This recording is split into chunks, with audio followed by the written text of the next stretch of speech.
Les chrétiens catholiques l'auront bien entendu et aujourd'hui c'est une réalité.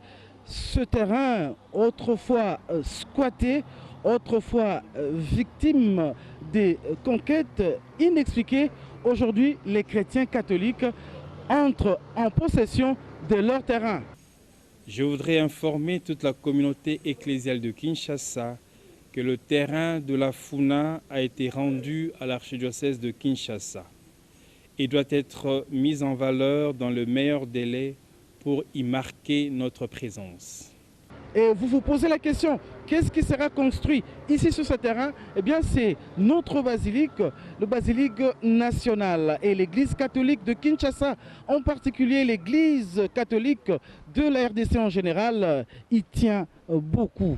Et compte tenu des réalités, nous allons tout au long de ce programme nous approcher des responsables, de ceux-là à qui la construction de ce basilique est confiée, et nous allons parler avec eux, connaître un peu quels sont leurs objectifs, quelles sont leurs techniques, comment ils vont aboutir pour la construction nette et efficace de cette œuvre, de ce chef-d'œuvre combien important pour notre église, l'archidiocèse de Kinshasa, l'église catholique en RDC en général.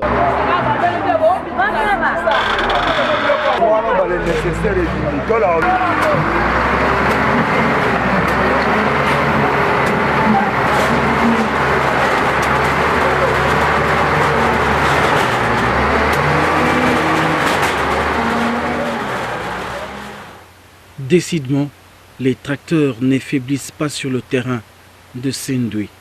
Ce site de l'archidiocèse de Kinshasa, plusieurs fois squatté, connaît effectivement le début des travaux.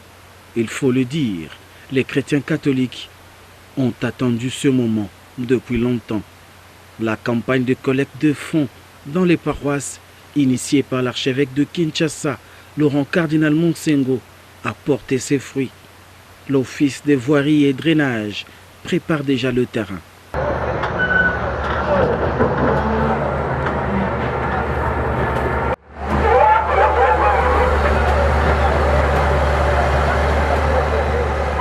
Merci. Nous, l'OVD, il nous est demandé de nettoyer cette concession de l'église catholique, de l'archidiocèse de Kinshasa. Voilà pourquoi nous sommes là, notre présence. Nous sommes juste venus nettoyer parce qu'on avait déjà démoli. Maintenant, c'est le nettoyage pour permettre à l'église de démarrer les travaux de la construction de la basilique. Délaissé depuis plusieurs longues années, le terrain de la Funa a été occupé illégalement. Il aura fallu de la force, mais surtout de la patience, accompagnée des ferventes prières des chrétiens avant d'entamer les débuts des travaux. Oui, nous sommes en retard, on devait commencer les travaux depuis l'avant-hier, mais nous avons rencontré une résistance farouche de la population qui a occupé anarchiquement cette concession, et jusqu'à présent, ils ne voulaient pas quitter. L'avant-hier, on a été même agressé par cette même population, et nous avons plié nos bagages. Aujourd'hui, nous sommes venus grâce à la police, parce que les autorités ont mis la police à notre disposition pour sécuriser les sites, sécuriser les engins que vous êtes en train de voir. Et voilà pourquoi nous avons commencé les travaux aujourd'hui, suite à la présence de la police. Une grande joie pour l'église de Kinshasa qui peut bien exercer désormais sa pastorale.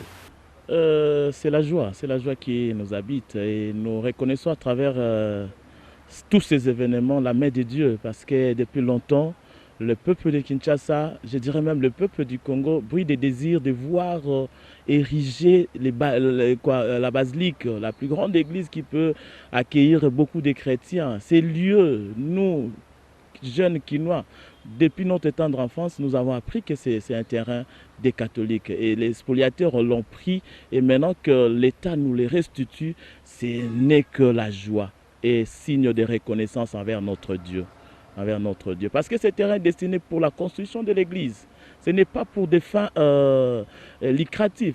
mais c'est pour l'Église. Et c'est ici que sera érigée la maison du Seigneur. Et la maison du Seigneur ne peut que... les projets de la construction de la maison du Seigneur ne peut que se réaliser. Si ça ne se réalise pas, c'est que notre Dieu n'est pas vivant. Et je suis très content que tout cela, tous ces événements arrivent pendant la période pascale et après la période pascale. Donc le Christ est vraiment ressuscité pour nous catholiques. L'Église a prévu des infrastructures sur ce site. Le projet principal reste la construction de la basilique, mais de manière provisoire, nous allons occuper le terrain autrement. Et comme vous le savez, lors de la messe des jeunes, les jeunes l'ont exprimé devant son éminence, de voir ces terrains céder provisoirement aux jeunes. Donc ça sera un grand centre des jeunes. Un grand centre là où il y aura des rassemblements de jeunes, là où il y aura rassemblement de toutes les couches de l'Église, que ce soit des parents, des intellectuels, toutes les couches, nous commencerons à nous retrouver ici, dans notre terrain, c'est notre maison, et nous allons là rendre grâce au Seigneur. Donc toutes les activités des jeunes, prochainement, toutes les activités des jeunes, toutes les activités de notre archidiocèse pourront avoir lieu ici, en attendant la construction de la grande basilique. C'est un nouveau signal pour toute personne qui s'aventurerait sur ce terrain destiné à la construction de la maison de Dieu.